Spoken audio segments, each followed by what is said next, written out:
Los niños, los niños son sujetos de derechos.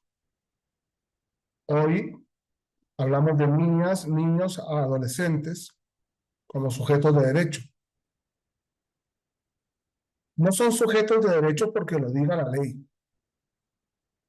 Qué pena cuando empezamos una conferencia diciendo que el derecho internacional, creo que esto lo he repetido muchas veces, cuando empezamos una conferencia diciendo el tratado tal reconoció, cuando empezamos una conferencia diciendo la ley por fin reconoció. La ley debe reconocer y proteger,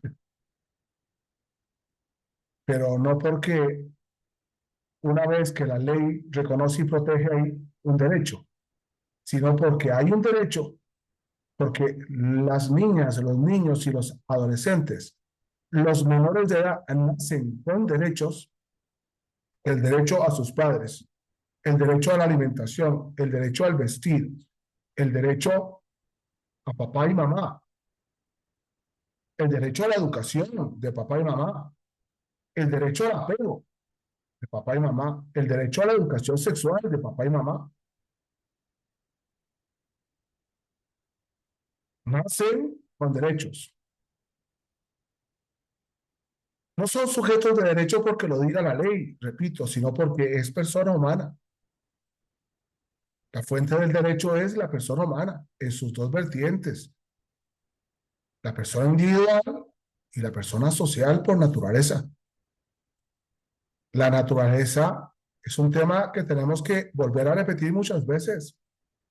Hoy estamos negando la naturaleza sexual de la persona humana y estamos tratando de introducir a los niños, a las niñas, a los adolescentes, a los jóvenes en una naturaleza cultural de la sexualidad,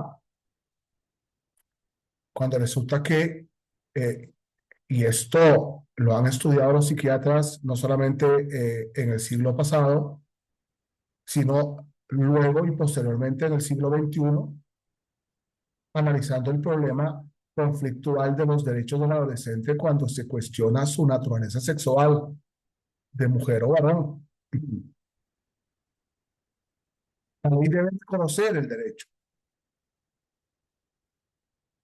Ahí debe reconocer el derecho estudiando a la persona en su naturaleza social e individual, en su sexualidad, en su sociabilidad, en su ser una persona de familia, en ser una persona inteligente que necesita educación y formación. Como decía un autor, la familia educa y la escuela enseña. Es una fuente del derecho desde el punto de vista de la sociabilidad y, por tanto, la paz y la ecología deben enseñarse y deben protegerse para el desarrollo normal de un niño, niña o adolescente. Y por eso muchas veces no hace falta que la ley reconozca el derecho.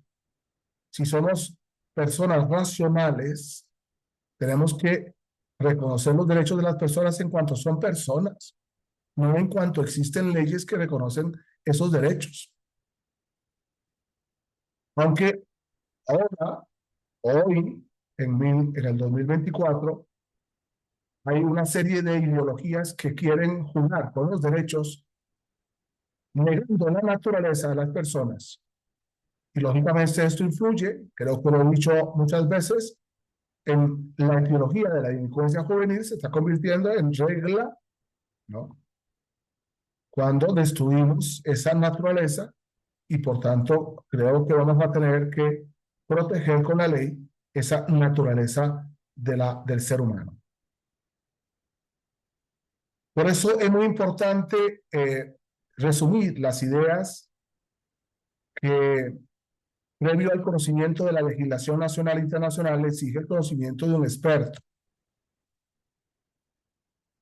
Es muy importante darnos cuenta de que la reforma del 2005 del artículo 18 de la Constitución Federal implicó y aquí cito al doctor Rubén Vasconcelos Méndez, implicó reconocer a los adolescentes acusados de cometer delitos el derecho al debido proceso, que no haya un grupo tutelar inexperto, sino que haya un juez experto para analizar la conducta.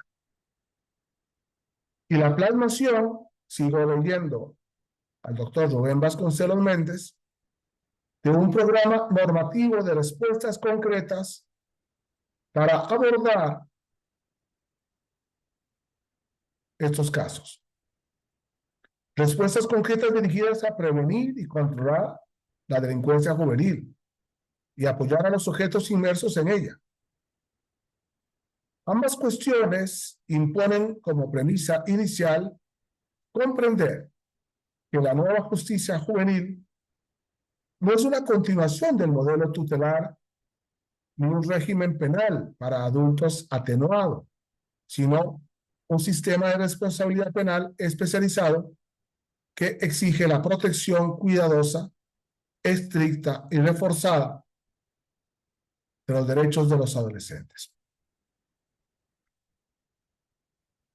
He dicho, y me ha gustado decirlo muchas veces, que México es un país joven en derechos humanos, porque apenas ha reconocido las normas de derechos humanos en la ley y en la constitución política en la reforma del 2011 de este siglo.